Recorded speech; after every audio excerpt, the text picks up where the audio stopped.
Welcome to College Launch. I'm Mary Roberts, and I'm passionate about the subject of transition, and especially the big one that students make when they move from home to college.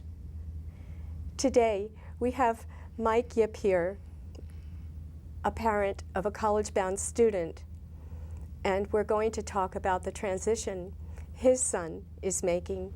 But first, Mike, you're an independent filmmaker, and usually you're on the other side of the camera. Yes, I'm not particularly comfortable on this side under the lights, so I'll do my best, though. I appreciate that you're here.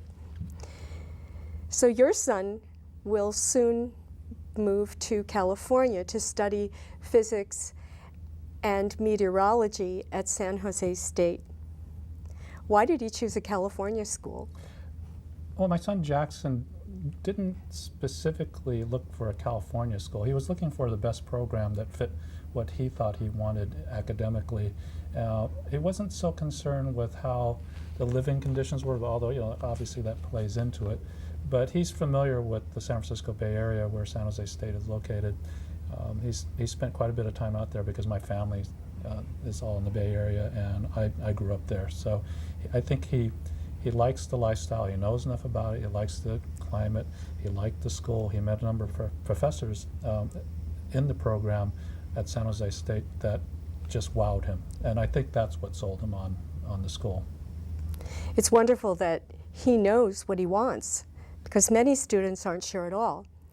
In fact, some students change their major several times as an undergraduate. How is your son spending his summer? My son got recruited. He's a Boy Scout, and he's actually finishing up his Eagle rank right now. And he was recruited to work at the scout camp that he has spent his career going to up in New Hampshire. So he's now a counselor and guide at the Griswold Scout Reservation up in New Hampshire. So. And did you just visit him there? Yes, I visited him last weekend. So he was in his element. He was very happy. Have you noticed any changes in your son since he graduated from high school? The major change has been he's actually more relaxed, because towards the end of the senior year, all these different events come sort of crashing together because there's so much he had to get done for just to graduate, and then the actual commencement ceremony and relatives and friends coming and that sort of thing. So he was quite busy that last month of school, and I think he was just relieved to have finished and graduated and ready to move on to the next thing. That's great. Well, when will he leave for college? He's planning to, we're actually planning to leave beginning of August. So his classes begin August 19th is the term beginning. So a little bit early, but I think there are many schools that start that early in August now. So he'll be heading out beginning of August.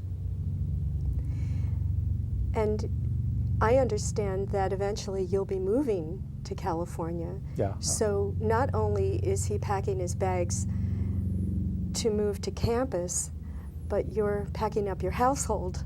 Mm-hmm. Yeah, so it's a big transition for both of us. Jackson has had to fly out there for orientation, so he actually already took quite a bit of his personal belongings out when he visited and left them with my brother. So he's already started the transition. He came back to do his work up at Scout Camp, and then in August we'll be doing the actual physical transition, so we go out there. Getting ready to blast off. Yeah. Well, you mentioned he went out to an orientation. Mm-hmm. I'm wondering if we might back up to his senior year, and I'm wondering if his high school had any sort of transition program for the seniors.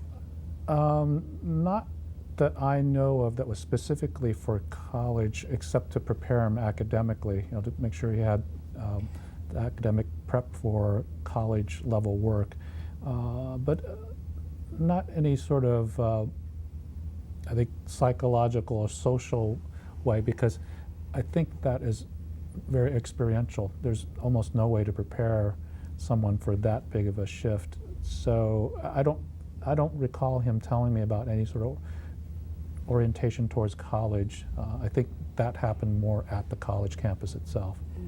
So, Well, I asked you about an orientation or transition program at high school because more and more high schools are recognizing that it is important to provide some sort of transition information to their students before they leave high school. It wasn't provided to either of my children, so it's a fairly new thing. So my children too had their first transition experience when they went to an orientation like Jackson did at San Jose State. Did he talk to you about this orientation? Are you aware of what he did there? he didn't give me many specifics. He told me in general what they were doing. He did.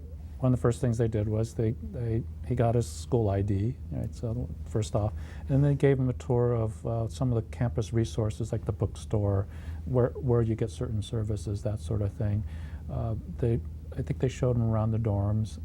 They hadn't assigned him a dorm room, but I think they showed him what a typical dorm room looks like. There was a lot of meeting of current students, and I think mostly they talked about, where do you go for what at the school in terms of services and resources. So that was the first day. The second day was about registering for classes. So they talked about advisement, what are you going to do for your academic career, how should you think about it, and he had already sort of a roadmap of what courses he needed to take each semester for the whole 4 years, because he wanted to study meteorology, so it's fairly rigorous and are locked down every semester. So he didn't have a whole lot of choices. There's only a few choices, so he registered what he needed to register for. So I think it's great that they offer these orientation programs at the beginning of the summer, where students can learn to find their way around and see where they might be living, meet some of their fellow students, and register for their classes. Then they go home with a picture in their mind of what it will be like. Now, your son will be away from home, and so what are you looking forward to about him being at college? what I'm looking forward to is seeing how he does in school. Actually, I think this will be fun. This will be very interesting. He's a fairly independent guy. I mean, he's very resourceful. He's done a lot of things on his own, but he hasn't lived away from home for long periods of time. He'll be away for a week here or there, but this will be interesting to see how he adjusts and how he does with his schoolwork. So that'll be fun. And then I get to spend more time doing my things. So. Well, do you have any concerns about him going out into the world in this way? The greatest concern I have is for him to recognize when he needs help, because he tends to, as I say, he's very resourceful, pretty well self-driven, but he doesn't always recognize when he needs help. So the thing I hope he is able to do is when he needs, tutoring help or a mentor or something, to actually go seek that out. So, and I'll be near enough and probably be in contact with him enough to be asking how he's doing, so I can encourage him to reach out for whatever he needs. Yeah, that's a very interesting point that you bring up, because having had two children in college, I know, and they know, that the help is there. But there's so many distractions, particularly that first semester. They have to be motivated to ask for the help. And all too often, too many students get caught up in the social life and then find at the end of their first semester that they're on academic probation because they didn't go and seek out that help. Mm-hmm. So it is a really important thing to do. Now he's going to live in a residence hall. Mm-hmm. Do you have any sense of how living in a dorm will be different from living at home? Much less space. Yes. So immediately I think that's going to be a shock to him, how little space he has. And I've already talked to him about, just take the essentials. And, he can leave other stuff at my brother's or at, other relatives who live in the Bay Area. So he doesn't have to have all his gear at school in his room. He's a bicyclist. He's a climber. He loves to camp and backpack, and so he's got a lot of different kinds of outdoor gear. But obviously, he's not going to be able to take that to school. So he's going to want some of it, I know. But I've lived in dorms, and I know how small they are and what little you can bring. So that'll be a shock for him. Well, he's very lucky to have a place to store all of his gear. Yeah. So, not have to stuff it into that tiny space. Yeah. So. What will you miss most when he moves to college? I think the thing I'll miss most is being able to just talk to him sort of on a daily basis about what he's up to and what he's thinking about with his school work and how he's finding his academics, subject matter, because he does get excited about what he's learning, and I love sharing that. So I'll miss that on a daily basis. But hopefully, like I said, we'll be on the phone enough where we can talk, but it won't be the same, I know. Yeah. I imagine he's going to miss that too. What do you think? Yeah, I think so. Now, what plans do you have for starting a new chapter of your life? I think probably trying to seek out new work, trying to be busier, and I'll be in a new town, but not totally unfamiliar. So I'm trying to branch out and doing my media production work both in the Boston area and also in the San Francisco Bay Area. So that'll be fun, to be meeting new people and trying to do new things. So that'll be interesting and fun. And I think that's an important tip for parents of college students. They're ending a phase of life that they've known for a very long time. Having this child at home, being able to engage with them. And it's important to focus on the opportunities that the students will be having at their college, and also the opportunities that you and other parents will have to try some new things and enjoy this new phase of life. Yeah, well, it's definitely going to be that empty nest feel, I think. It's the sudden change. So but I think it'll be good. Yeah, I can remember in the early months that my daughter left for college. She was the youngest, walking into her bedroom at home, and it was a pretty strange feeling. Yeah. It took a while to adjust. Yeah, but I'm very excited for Jackson. It's just he's got so many things to look forward and to explore. So I think it's going to be great to watch him and see how he does. Yeah, it sure sounds that way. He knows what he wants to study. For now, he does. Yeah, but I also that can change. Yeah, well, I also made the point that nothing's written in stone. If he decides he finds something else a little more interesting, explore it. He should have that freedom. So. I think that's wonderful that you've had that conversation with him, so he doesn't feel obligated to stick with something that he thinks is right now.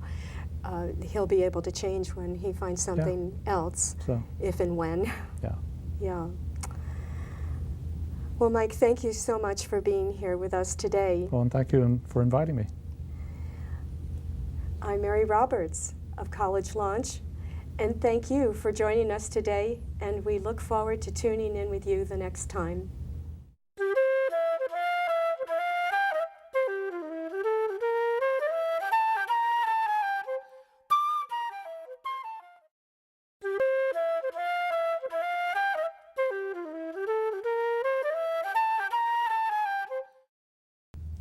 Welcome back to College Launch.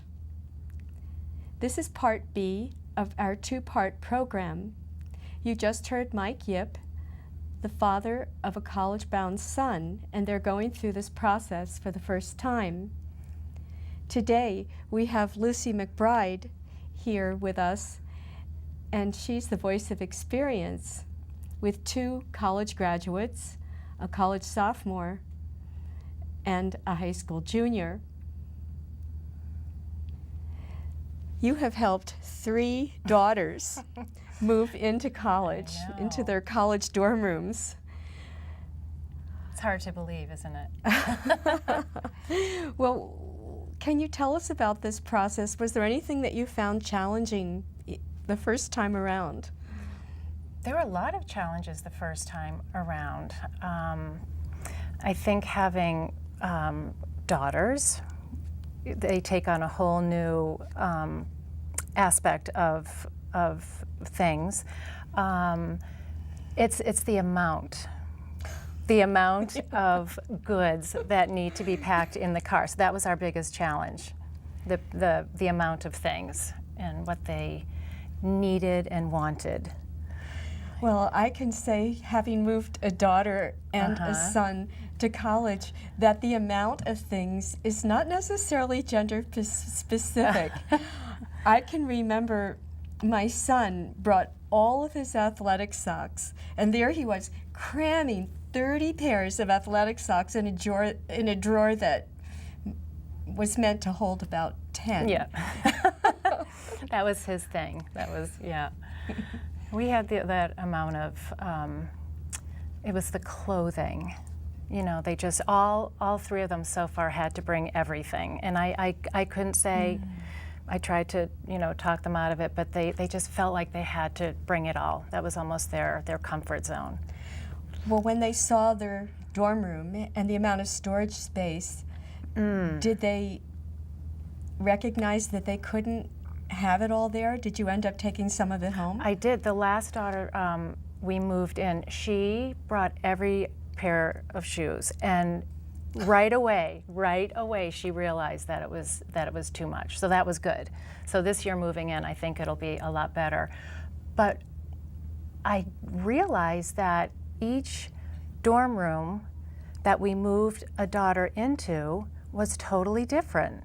So it was like each time was a totally different move.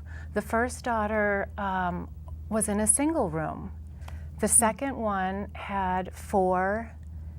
She had 3 roommates, so there were 4 in her room.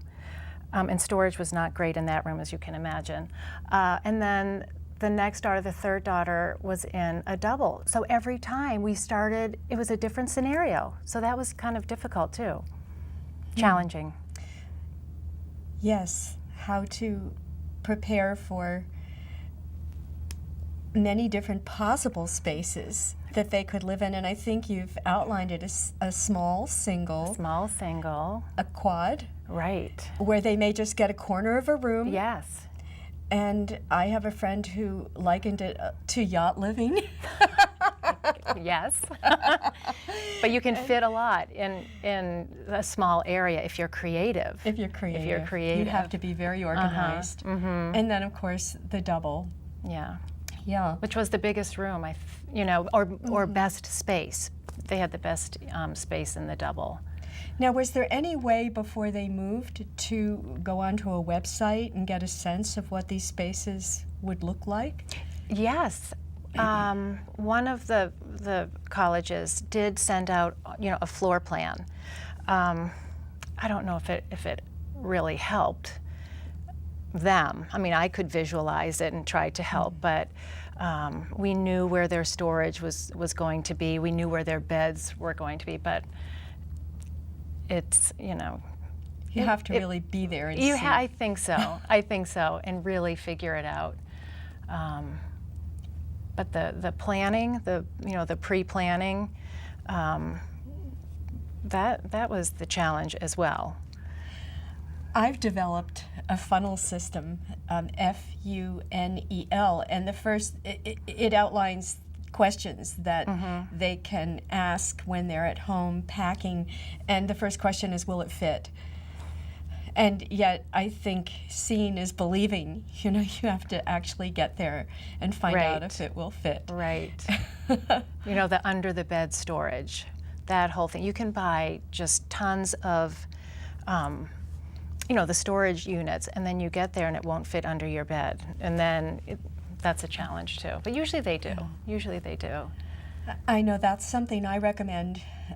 There are certain things that you can bring from home, but buying those storage units, sometimes it's good to wait until you're there. You're right. And actually to measure the space that you're buying those storage You're units right. for. I wish I had known that. I wish I had known that, because we did run into that. A lot of trial Yeah. and error. Well, what were your daughter's reactions when they first walked into that space they were going to either live in by themselves or share with others? I think both, nervous, that feeling of how am I going to do this, after leaving home, to excited, setting up, because girls like to set up and make it cute and pretty and workable. I don't know what boys do if they just sort of move in. You know better than I, but the girls just like to make it their own wonderful homey space. So I think they were excited. And a little nervous. And a little nervous. Always a little nervous. Yes. Always a little nervous. I did notice that. Well, I'll speak for guys. Over the years, I've visited hundreds of dorm rooms in colleges around the country, and it's not true across the board, but I've met many guys who take great pride in creating amazing spaces. I can imagine. Well, what items did you bring from home, and then what items did you purchase once you arrived? Again, because my daughters went to different locations. The first school was far away, so we bought a lot when we got there. And I think that a lot of the stores now have, you can order things online and then you go and pick them up when you get to the school. So we did that, and that was wonderful. The closer schools, we brought a fan with us, along with all of their belongings and clothing and pillows and all of that. They wanted a fan, they wanted lighting, and then all of their storage things. We brought those from home. Was there anything that you had to run out and get once you got them settled? Yes. Bed, things next to their bed, and the storage, more storage units. That was the main thing. Hooks. There was always something. Always something. So that was sort of fun. It is fun. Yeah, it can be fun. It can be fun. Oh, well, you did end up taking some things home. Yes. Not a lot, but we did. And then I'm wondering, your daughters were excited about getting this place ready to become a home away from home. What was your reaction to these spaces that they were moving into? Well, I love them because I'm the same way. I love to set them up and get them organized and make them homey. And it was sort of fun now looking back at or seeing how different each college, living can be. This from the single to the double to the quad. I mean, the quad was a challenge, and because of the storage, they each had an armoire, so that was a little difficult. But the way they set it up was very. They all worked on it together. So for me, that was very fun watching them do that. The single was, because it was the first, we just did it quickly and had fun doing that. And the double, it was very much a roommate kind of decision. They worked on it together, and they had pre-planned so much because they were on Facebook together and all of that. So they knew exactly what they were doing. So the mothers just sort of stood back and let them do it. Isn't it That was amazing? fun. I've seen that too, that roommates coordinate. And Oh, yes. it was like two interior designers who were on the same plate. Exactly. We had to get not the same, bedspread, but it had to be color coordinated, and both had to look good. That was fun. That was fun. But they were very sure about that. Well, I think that's important because they're turning a rather institutionalized room Yes, you're into a right. comfortable space. So having that pre-planning is, and a good decorating sense is key. You're right. Well, you know, the move from home to college, we've been talking about the part that we see, you know, actually bringing the belongings and setting up the physical space. Right. But there is the part that we don't see, and it's what's going on inside each one of our students, our children, really. They're leaving their familiar environment and the routines that they've been accustomed to, and they're going to a new environment, and they are going to be needing to establish a new identity as well as Right. adapting to new routines. And was this something that you were aware of with your daughters? Not at all. Not preparing, not going, but I noticed it right when we arrived, and during the whole unpacking and setting up. It was that nervousness, anxiety, and it was just a difference in mood, I would say, and I didn't realize it until we got back in the car and almost drove away. And then I thought, oh, that's why she, was like that. It made sense afterwards. Yeah. But I think they're nervous. It's very, the fear of the unknown to them. And I really, really wasn't prepared for that. But after the first, then I was. So I know, it's very interesting. Yeah, this move to college goes beyond the stuff, the You're physical. right. You're right. There's also a hidden part. There's that transition that they're going through as they navigate all the changes that are taking place on the outside. And it's important for us as parents to be sensitive to that. I know. Well, I know. You're right. Lucy, thank you very much for being here with us today Thank you, Mary. sharing your experience. You are truly the voice of experience. You've done it 3 times, and I think it was so important to point out that each time was very different. Yes. And thank you very much for being with us today. I'm Mary Roberts of College Launch, and we look forward to having you tune in the next time.